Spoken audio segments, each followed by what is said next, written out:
Guys Bigg Boss ஜூலிக்கும் Bigg Boss Sanam செட்டிக்கும் நடுவுல ஒரு பயங்கரமான ஒரு சண்டை போயிட்டு இருக்கு.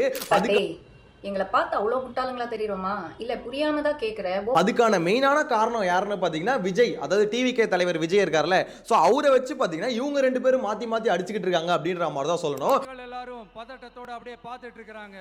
இன்னொரு ஸ்டெப் எடுத்து வைக்கிறான். காலை அப்படியே முட்டை வரும்போது பாக்கெட்டுக்குள்ள மறைச்சு வச்சிருந்த 2 புல்லுக்கட்டு. ஒரு பக்கம் ஜூலி வந்து பாத்தீங்கன்னா விஜய்க்கு எதிராகவும், ஒரு பக்கம் சனம் செட்டி வந்து விஜய்க்கு ஆதரவாகவும் குரல் கொடுத்துட்டு இருக்காங்க. இதுக்கெல்லாம் காரணம் என்ன தெரியுமா? ஒரு கதைங்க, ஒரு சிம்பிளான ஒரு கதை. அதாவது ஒரு குட்டி கதையை வந்து பாத்தீங்கன்னா வேலூர் மீட்டிங்ல வந்து விஜய் வந்து சொல்லிட்டாரு. ஸோ அந்த குட்டி கதையில வந்து நீங்க உங்களோட தொண்டர்களை, உங்க ரசிகர்களை தப்பா கைட் பண்றீங்களே, நாளை பின்ன அவங்களுக்கு ஏதாவது ஆயிடுச்சுன்னா இது யாரு பொறுப்பு ஏத்துக்கிறது அப்படின்ற மாதிரி ஜூலி குரல் கொடுக்க, ஏதாச்சும் ஒண்ணு கணக்கு ஆயிடுச்சுன்னா என்ன பண்றது? இன்னொரு பக்கம் வந்து சனம் செட்டி வந்து நீ ஒன்றும் அவ்வளோ அக்கறைலாம் படுற அளவுக்கு ஒரு அந்த அளவுக்கு ஆள் இல்லையே, நீ உனக்கு எதுக்கு இவ்வளோ அக்கறை அப்படின்ற மாதிரி சனம் ஒரு பக்கம் கேட்க ஒரு மாதிரி வாக்குவாதம் ஒரு மாதிரி போயிட்டு இருக்கு.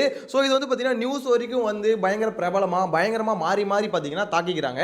இன்னொரு சைடில் ஜூலியை போட்டு விஜயோட ரசிகர்கள், ஆதரவாளர்கள், தொண்டர்கள் யார் வேணா சொல்லலாம், ஸோ பயங்கரமாக கழுவி ஊற்றிக்கிட்டு இருக்காங்க. ஸோ அது ஒரு பக்கம் பெரிய பிரச்சனையாக போயிட்டு இருக்கு. அது என்ன மேட்டர் அப்படின்றத டீட்டெயிலாக இந்த வீடியோவில் பார்க்க போகிறோம்.